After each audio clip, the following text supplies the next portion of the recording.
Assalamualaikum warahmatullahi wabarakatuh. Saya Muhammad Raihan Yusuf Islami. Saya sebagai mahasiswa Ilmu Komunikasi UMY serta mata kuliah Sosiologi Komunikasi. Saya dengan nomor induk mahasiswa 2022 05 30 109. Jadi pada video kali ini saya akan menjelaskan tentang pengalaman saya dengan fans culture dan consumer culture. Jadi pertama-tama izinkan saya untuk menyampaikan apa sih itu fans culture, apa sih itu consumer culture. Jadi pertama ini saya akan menjelaskan apa sih kedua kata tersebut gitu. Jadi kita mulai terlebih dahulu dengan pembahasan fans culture. Jadi fans culture ini berasal dari sebuah kata yaitu fans, dengan artinya penggemar yang menyukai seseorang, bahkan terkesan posesif terhadap idolanya tersebut. Jadi gagasan tadi dari Jenkins tahun 1992. Jadi sampai batas tertentu, budaya penggemar ini mengacu pada sebuah komunikasi budaya yang komprehensif serta fenomena sosio-budaya yang bergantung pada budaya populer yang disebabkan oleh pemujaan dan pengejaran yang berlebihan terhadap suatu objek di dalam individu ataupun kelompok karena keberadaan mereka ini virtual atau nyata. Terus yang mengakibatkan budaya konsumsi serta hasil dari konsumsi berlebihan dari objek favorit mereka atau waktu kerja yang tidak dibayar. Jadi mereka ini tidak dibayar untuk sebagai fans gitu, sebagai fans pada idola mereka. Jadi mereka ini virtual atau bisa jadi mereka nyata langsung bertemu begitu, dan mereka ini sebagai terlibat dalam budaya konsumsi yang hasilnya ini adalah berlebihan, dan mereka ini tidak mendapatkan keuntungan dalam pekerjaan tersebut. Jadi penggemar yang dipelajari pada tingkat individu, budaya, dan sosial, meskipun penggemar pada awalnya dicap sebagai individu yang tidak rasionalis, bahkan terlalu antusias begitu, budaya mereka telah dipelajari oleh ilmuwan yang bernama Hills pada tahun 2002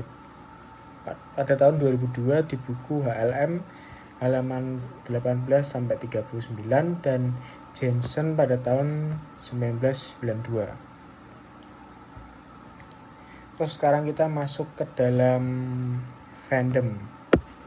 Fandom ini sekarang bisa diakui secara budaya dan sosial sebagai bentuk upaya partisipasi dari budaya.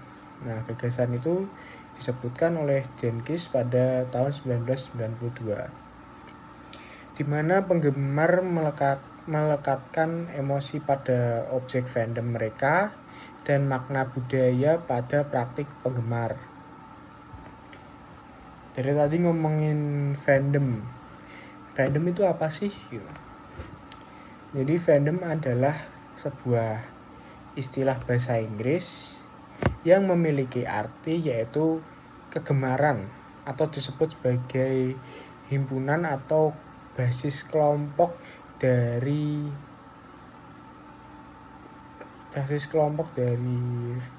fans begitu. Dan fans merupakan kata dari fan yang artinya fanatik. Jadi fandom merupakan landscape miniatur masyarakat yang terkoneksi dalam contohnya sepak bola melalui solidaritas kekeluargaan mereka. Jadi di dalam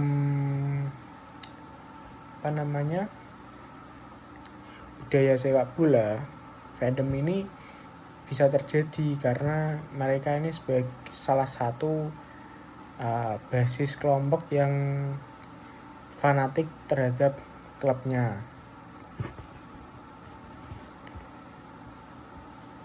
Jadi sepak bola ini terbukti mendorong adanya transformasi sosial melalui konstruksi identitas yang timbul dari nilai-nilai dan konsekuensi antar fandom, di mana kelompok ultras yang terbentuk melalui sebuah jaringan fandom dan fanatik mereka dimainkan dalam peran yang sangat vital di dalam sebuah dinamika sepak bola. Tidak hanya di Indonesia, melainkan juga di seluruh dunia. Bisa kita lihat fanatik penggemar sepak bola di Indonesia sangat banyak sekali ya. Apalagi di luar negeri. Mereka fanatik sekali dengan sepak bola di negara-negara Eropa, Jerman, Inggris, Portugal, Brasil, Argentina. Mereka kan mempunyai sebuah pabrik pemain sepak bola. Dan mereka lah dijuluki sebagai negara-negara yang fanatik terhadap sepak bola. Dan juga Indonesia ini tak kalah fanatik dengan sepak bola. Kita bisa dilihat kalau misalnya timnas Indonesia main, banyak sekali nih warga-warga Indonesia yang ikut serta dalam menonton kegiatan sepak bola tersebut. Apalagi kan zaman sekarang sepak bola Indonesia sudah banyak penggemarnya yaitu wanita. Ya, awalnya dulu kan yang suka sepak bola hanyalah laki-laki. Sekarang semakin perkembangan zaman, wanita juga ikut serta dalam mendukung sepak bola Indonesia.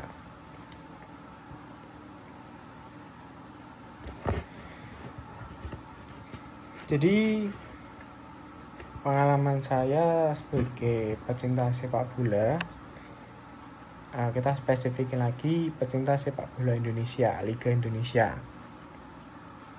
Saya mengamati bahwa fans sepak bola dari Indonesia tanah air kita ini cukup meningkat ya tadi ya. Bahkan saya menyukai fans atau sebuah komunitas basic atau kelompok yang bernama BCS. BCS adalah Brigata Purvasud. Fans sepak bola klub Sleman tersebut, mereka bisa membiayai komunitas mereka sendiri dengan hasil jerih payah mereka. Dari mana sih mereka bisa mendapatkan uang tersebut? Nah, untuk pihak klub sendiri, mereka membebaskan bahwa tiket tersebut bisa masuk ke dalam komunitas mereka. Tidak perlu masuk ke klub Sleman. Dan mereka pun menggunakan hasil uang tersebut untuk penggalangan dana, mengadakan acara-acara positif, dan juga mereka menyumbang kepada orang-orang yang kurang mampu, panti asuhan begitu. Jadi BCS sendiri ini adalah klub dengan basis fans Italia. Jadi mereka membawa fanatik Italia ke Indonesia dan mereka berhasil. Dan mereka ini bisa disebut sebagai fans yang mempunyai fans begitu. Selanjutnya adalah consumer culture. Banyak dari kita ini menghabiskan waktu untuk memikirkan hal-hal yang mungkin kita akan konsumsi dan bagaimana kita akan mengonsumsinya, serta kita melakukannya tak hanya sebagai individu tapi sebagai teman, mitra, keluarga, dan kita memikirkan konsumsi tersebut secara intensif. Jadi praktiknya adalah bahwa barang yang kita beli dan pengalaman yang kita dapatkan atau kita libatkan terkait barang tersebut, kita bisa diinvestasikan dengan emosional dan pusat bagi identitas kita sendiri.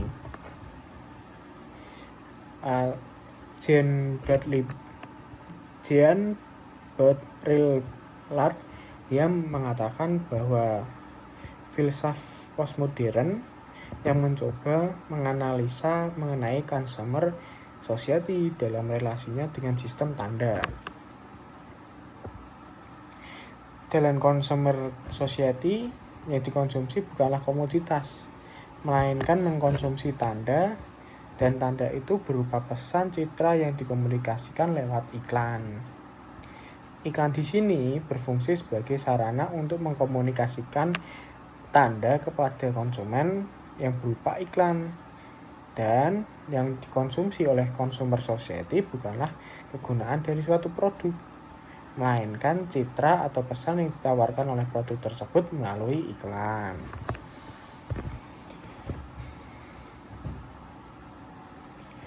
Konsumsi tidak lagi dilakukan karena kebutuhan, dan konsumsi juga tidak dilakukan untuk mendapatkan kepuasan atau kenikmatan, dan akan tetapi konsumsi ditujukan untuk mendapatkan status sosial tertentu. Di contoh kehidupan sehari-hari, kita membeli tas yang bermerek tanpa menyesuaikan kebutuhan kita. Nah, selanjutnya kita belanja online karena diskon, padahal kita tidak sedang membutuhkan barang tersebut. Selanjutnya yaitu kita membeli lukisan seniman luar negeri yang begitu mewah dan mahal karena gengsi kita saja. Nah, kejadian tersebut itu karena gengsi, dan kita termakan oleh iklan-iklan diskon. Jadi consumer society ini di Indonesia cukup banyak ya. Kita termakan oleh iklan, oleh diskon, dan kita ini tidak membutuhkan banget barang-barang tersebut.